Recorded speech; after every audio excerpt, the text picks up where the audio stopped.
প্রধানমন্ত্রী শ্রদ্ধা নিবেদন। গ্যাটকো মামলার শুনানিতে খালেদাকে হাজির করতে পরোয়ানা। গাইবান্ধার ৩ আসনে বিএনপি সহ ২ প্রার্থীর নির্বাচন বর্জন।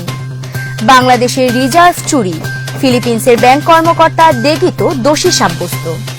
এবং ইকোনমিস্ট ইন্টেলিজেন্সের গণতান্ত্রিক দেশের তালিকায় নেই বাংলাদেশ। বঙ্গবন্ধুর প্রতিকৃতিতে ফুল দিয়ে শ্রদ্ধা নিবেদন করেন প্রধানমন্ত্রী শেখ হাসিনা।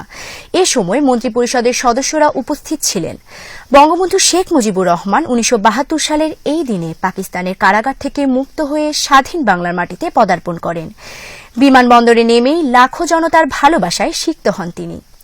আওয়ামী লীগের সাধারণ সম্পাদক ওবায়দুল কাদের বঙ্গবন্ধুর সততা, আদর্শ ও সাহসকে ধারণ করে দেশ ও জনগণের স্বার্থে কাজ করে যাওয়ার আহ্বান জানান। এ সময় মন্ত্রিপরিষদ সদস্য ও আওয়ামী লীগ নেতারা উপস্থিত ছিলেন। আজকের দিনে আমরা এই শপথ নেব, আমরা বঙ্গবন্ধুর সততা ও সাহসের যে দৃষ্টান্ত, সততা সাহসের আদর্শকে আমরা ধারণ করব এবং আমাদের শপথ হবে আমরা মাটির কাছে থাকব, মানুষের কাছে থাকব, মানুষের কাজে থাকব এবং জনস্বার্থে কাজ করে যাব।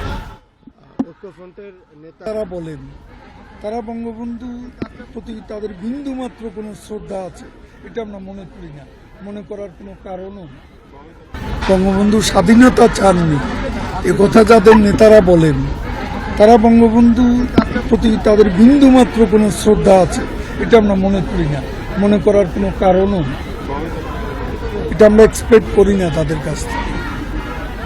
আর জনগণ তাদের প্রত্যাখ্যান করেছে, আন্দোলনেও প্রত্যাখ্যান করেছে, নির্বাচনেও প্রত্যাখ্যান করেছে।